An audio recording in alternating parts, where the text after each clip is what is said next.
Besides walking the fine line of a Bachelor of Fine Arts degree with a Bachelor of Science degree side by side so that I could dance as a theater major in the physical education department and still carry an emphasis in aquatics, singular sports, and dance, I have started serving as an American Red Cross water safety instructor for over 43 years, having turned over the greatest number of passing students in Racine and Kenosha out of my swim programs. In the area combined between 76 through 79, the American Red Cross chapter gave me honorary recommendations, high-ranking my swim lessons for top instruction by Lake Shores County. I was trained at the University of Arizona in the synchronized swimming, competitive swimming, and diving classes. And the Red Cross chapter gave me a lot of hours of teaching. I've been teaching in hospitals.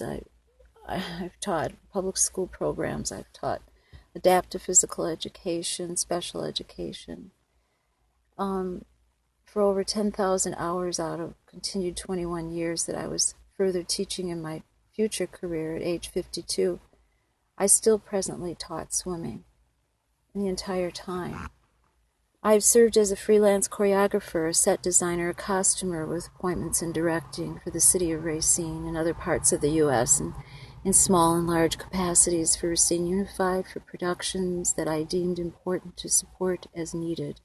For instance, I once tackled a job of constructing 40 pairs of lace boots with 32 buttonholes per pair on my sewing machine, had dyed them and matched them, set for a production of Macbeth, scene-painted murals for backdrops of soliloquy, just for a soliloquy of Sigourney Weaver in order to help Case High School Exceptional Education Department's student population to progress in their drama courses. And our development in our faculty, in our department, one of our student population who was in the cast of Macbeth.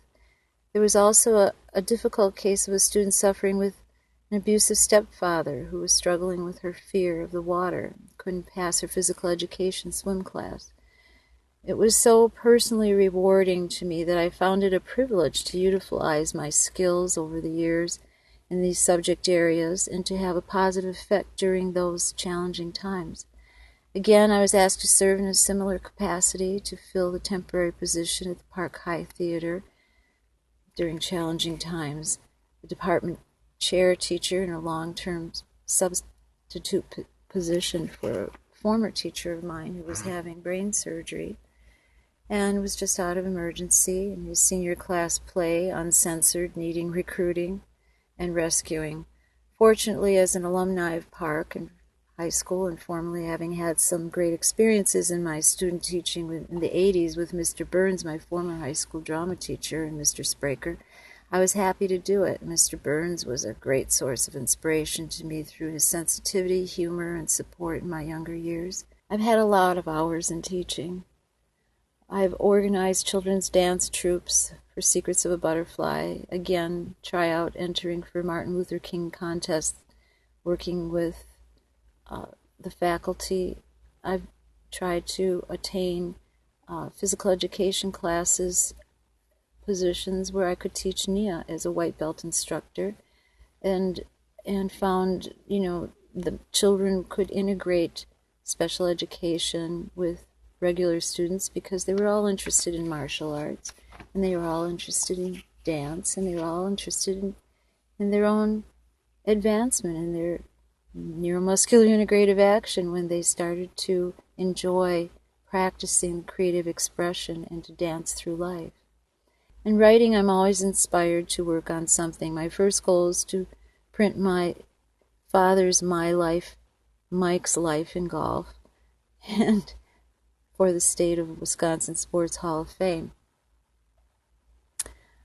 My father and I shared many respects, and I learned so much from him. One of the key practices he had in magically giving a golf lesson was to assess the person enough and understand their body movement enough to help them find the one key that would change their whole swing so they wouldn't impart an inside-out swing into a slice on the golf course. He might say, just bring your right knee into your left knee, or just hold the club like this, or remember to keep your head that way, because he believed that not changing a person entirely was going to bring the best out in them. I believe to be an outstanding teacher, you have to have a genuine respect for students and for their situation, and be respectful, not condescending, setting a high example, yet appreciate their good or their bad humor while not affected or overreacting. Being fair, friendly, and firm was always my mother's saying, and I think it's a good one in education, for keeping your boundaries and reevaluating your lessons daily and seeking better ways to deliver assignments. You learn more and more about different teaching styles and how to apply as you see fit, allowing creativity and growth in your abilities to communicate and apply. In coming up with a good lesson plan, you have to be observant and patient. It's highly important to be organized and to develop clear and consistent patterns to enable your students to perform within their best abilities and to their satisfaction and to your high expectations. Having enthusiasm for your subject is important, and finding other venues to allow exploration on a subject is where I really feel the strong need to finish and get another master's degree in curriculum setting. I've done many projects that cover motor skills, writing, drawing, building something visual, helps students focus. And music is always wonderful, and so is dance. But that leaves me with synchronized swimming, and I would like to talk a little bit about synchronized swimming again. The background as a director, I've developed the ability to understand the character in people and be very observant of what they are not saying. So, with a population of language barriers, this may be an important quality. Since my first year teaching swimming lessons in 1972 at Kennedy Park Pool in Tucson on Ajo Way, my primary encounter with the Spanish-American community was a landmarking event. I was 19 there. I treasured elders who attended my diving lessons alongside their grandchildren who would bring me home homemade tamales as payment and showed their loyalties to me in many ways. But my greatest accomplishment was our Spanish-American synchronized swim team, the Arizona Sunset. For a lot of work, it was too much fun to be called a job. We had morning and evening practice, AAU competitions, and television-produced water shows. I was visiting non-English speaking homes, helping some students finish their household chores on way to swim meets, making costumes or parasols, and having nice, fun, just making bamboo sticks we could pound on the sidewalk and practice for our entry into the water, dressing like clowns, to a very beautiful production of the tuba soloist 30-second notes on Carnival of Venice. And raindrops are falling on my head. We had lots of props. The Arizona Sunset had water shows. I would be applying Band-Aids on wounds or peanut butter on bread in between lessons and communicating. Usually only my background in Italian and French came through. It was during this time that I discovered the warm culture of the Southwest and realized its relationship to our family's adoption to American citizenship as my own. I was an Italian. First-generation American was my father. He spoke Italian. My mother's family all spoke Polish, and they were here in the early mid-1800s. Lastly, I had to say my greatest responsibilities were teaching and nurturing my two children, a son and a daughter.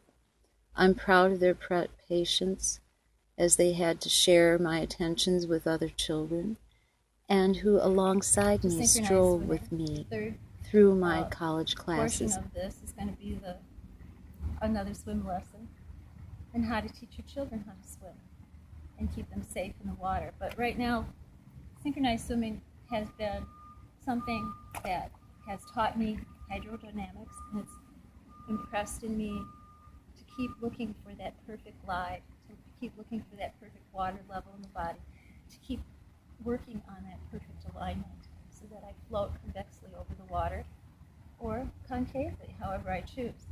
One of the things I want to impress on you is that you never know what you can do until you try, which has always been one of my mottos. It's on my little Nia card. And I've always believed in it because if you give up, there's nothing that beats a try more than another try. And always to follow your dream. One of the interesting things for me in my life is that I was trying to tell you in another video, I always was told that I'm following after foolish things, that I should get to work, get a 9 to 5, and not perfect my profession any longer. And yet at age 62, I'm still following my dream. Synchronized swimming was something I always wanted to do as much as competitive swimming and golf. And I love singular sports because they're all about form and the body's form. And I love theater because theater is like the love of God, acceptance right there, and we are working out our problems. And that's why we communicate with situations in our lives that we can all relate to. And the methods behind all of that is to imagine the magic if. If I were that person, how would I feel? Which teaches us compassion for others, which is just the opposite of being psychopathic or sociopathic. And so in following your dream, I just want to say that even though I just kept getting thrown into swimming pools whenever my dad took me to one of his golf tournaments and playing golf all day, I sat in the water and played all day, found friends to play with. But I found solace in the water. And at the end of my life, after teaching all of these years, at the end of my career, here I am playing all over again. My fun, my joy. And interestingly, you ask yourself, or I ask myself, or I did ask myself when everyone was asking themselves, what is my path? How do I know my path? I think that you just empathically know, and whatever you're doing is your path. Because I did what I chose, and I chose it for some reason.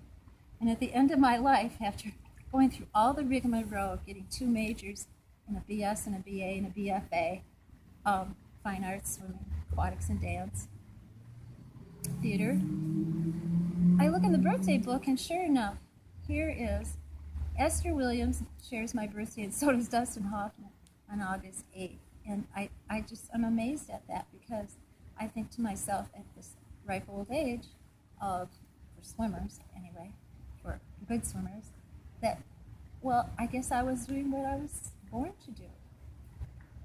And so whatever you're born to do, you have spirit, life going through you.